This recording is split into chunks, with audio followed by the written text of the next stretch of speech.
Kitchen waste से compost बनाना है बहुत ही आसान। एक तो तरीका होता है ये फ्रेंड्स, या तो हम कंपोस्ट बिन में बनाते हैं या इस तरीके की बोरियों में किचन वेस्ट से हम कंपोस्ट बना लेते हैं। और देखिए मेरा कंपोस्ट कितना अच्छा बन के रेडी हुआ है।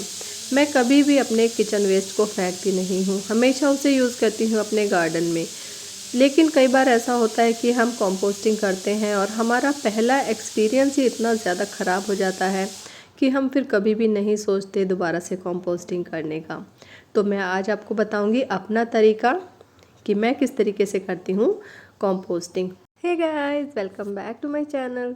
तो फ्रेंड्स, ऐसा हुआ मेरी दो दोस्तों के साथ। उन्होंने कंपोस्टिंग किया, लेकिन एक मेरी फ्रेंड है रंजना जी, उन्होंने बोला कि कंपोस्ट बिल्कुल भी वैसा नहीं बनता है जैसा कि हम बहुत सारी वीडियोस में देखते हैं। बहुत ही झंझट है, बहुत ही ज़्यादा इसमें टाइम लगता है। और एक और मेरी दूसरी फ्रेंड है आसमा जी। आसमा जी कहती हैं कि मैंने जब कंपोस्ट बनाया तो उसमें कीड़े पड़ गए और मुझे एंड में उसे फेंकना पड़ा। तो आज मैं अपनी दोनों ही दोस्तों के लिए लाई हूँ एक बहुत ही अच्छा सोल्यूशन।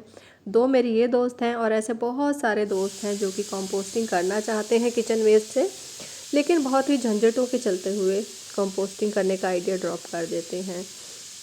तो आज की वीडियो का तरीका जो है, आज की वीडियो में एक ऐसा तरीका मैं लाई हूँ आपके लिए कि आपकी आंखों के सामने कंपोस्ट रेडी होता रहेगा। डेली का किचन वेस्ट आपका होता रहेगा डिकम्पोज, और किसी को पता नहीं चलेगी, भनक तक नहीं लगेगी कि आप कर रहे हैं किचन वेस्ट से कंपोस्टिंग। ना ही मक्खी, ना कीड़े, ना मच्छर और ना ही बदबू, और ना ही चाहिए आपको इसके लिए कोई कंपोस्ट बिन या कोई और सामान।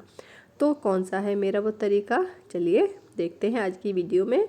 और अगर वीडियो अच्छी लगे फ्रेंड्स तो लाइक ज़रूर करना। कोई क्वेश्चन हो तो आप मुझसे कमेंट में पूछ लेना। तो ये है मेरा किचन वेस्ट जो कि 4-5 दिन का है, काफ़ी सारा है देखिए। और अभी तो सर्दियां चल रही हैं फ्रेंड्स, इतना ज़्यादा हमारे पास सब्जियों के छिलके वगैरह निकल रहे हैं कि आप एक ही सीज़न में पूरे साल के लिए कंपोस्ट रेडी करके रख सकते हैं। तो ये देखिए, ये हैं गाजर के छिलके। आजकल हमारे घरों में गाजर का बहुत ही ज़्यादा यूज़ हो रहा है।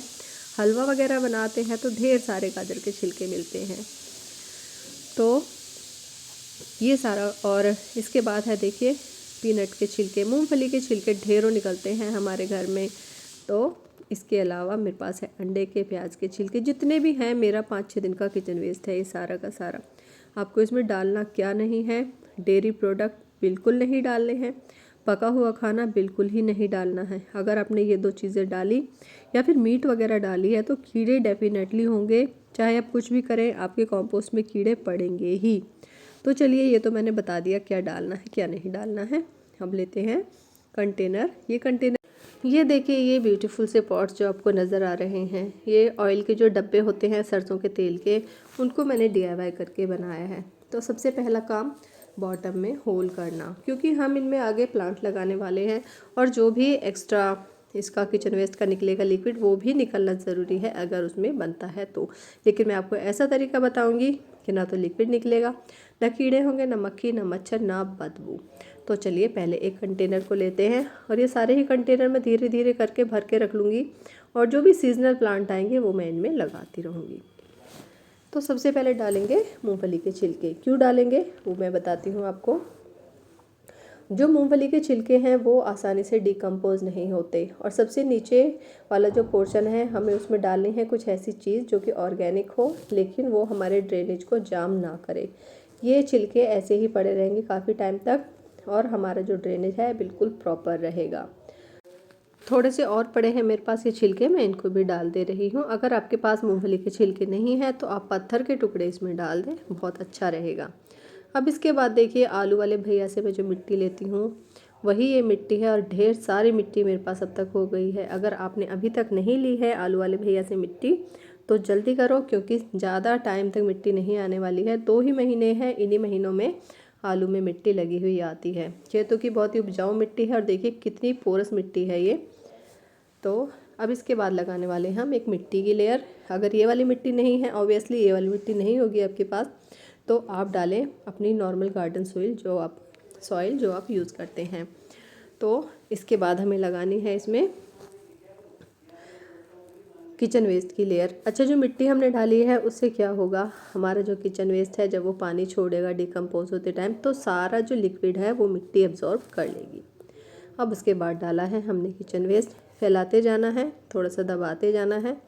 और उसके बाद डाला है मैंने अंडे और प्याज के छिलके। अंडे के छिलकों को मैंने क्रश कर लिया है क्योंकि ये भी डिकम्पोज होने में बहुत ज़्यादा टाइम लेते हैं। अब ये जो कागज़ है ये भी ऑर्गेनिक मैटर है, तो इसको भी मैं फाड़ के इसी के अंदर डाल दूँगी।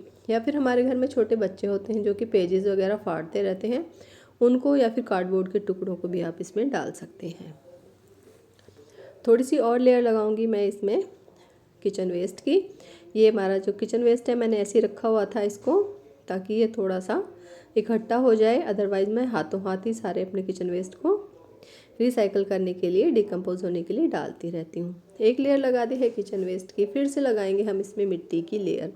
अब ये जो मिट्टी है मेरी आलू वाली, ये भी आगे जाके बिल्कुल जो भी इसमें छिलके वगैरह हैं या छोटे मोटे आलू हैं सारे के सारे ही डिकम्पोज हो जाएंगे, तो मेरा डबल काम हो जाएगा इससे।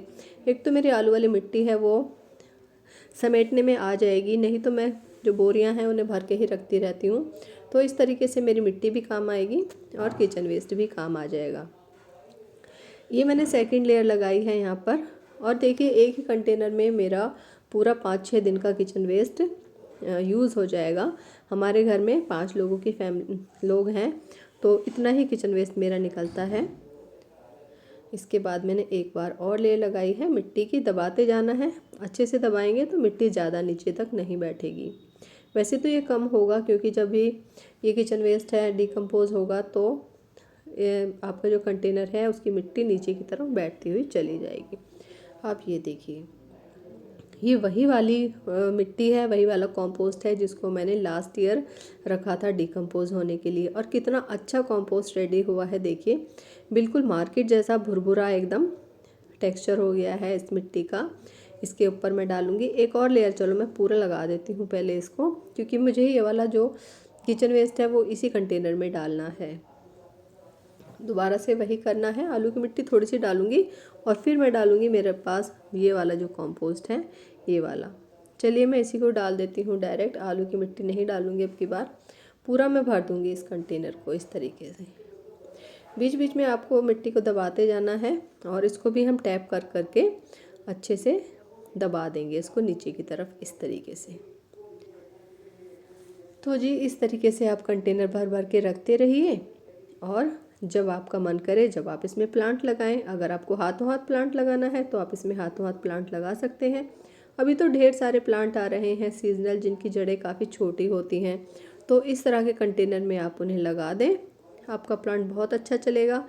और 4-5 महीने बाद या फिर 3-4 महीने बाद जब सीजनल प्लांट्स ख़त्म होंगे तो इस मिट्टी को आप किसी और प्लांटर में यूज़ कर लेना, कंपोस्ट रेडी हो जाएगा। चलिए मैं दिखाती हूँ आपको, मेरा एक प्लांट है टमाटर का जो ग्रो हुआ है।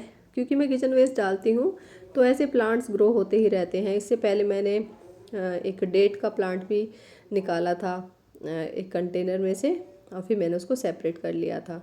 और मैंने एक शॉर्ट वीडियो डाली थी जिसमें मैंने एक टमाटर के पौधे का वीडियो शेयर की थी जिसमें टमाटर लगे थे खूब सारे, तो वो भी ऐसे ही अपने आप से ही उग गया था। जैसे हम किचन वेस्ट डालते हैं, कोई बीज डल गया होगा टमाटर का, तो आम के आम और गुठलियों के दाम हो गई ना, वही वाली बात। तो मैं लगा रही हूँ इसमें टमाटर का प्लांट। आप चाहे अपनी मर्ज़ी से कोई भी प्लांट लगाएं। तो जी अब चलेगा कोई बहाना नहीं, बिल्कुल भी आपको अपने किचन वेस्ट को खुद से ही करना है डिकम्पोज। पर्यावरण को बचाना है, अपने गार्डन के लिए फ्री में चीज़ों को रेडी करना है। तो जी कोशिश मैंने की है कि मैं सारी ही वीडियो हर तरीके से मैं आपको समझा सकूं। फिर भी अगर कुछ रह जाता है तो आप मुझसे कमेंट बॉक्स में कमेंट करके पूछ लेना। तो चलिए फ्रेंड्स, आज के लिए इतना ही, मिलते हैं किसी और वीडियो में। तब तक के लिए गुड बाय, हैप्पी गार्डनिंग।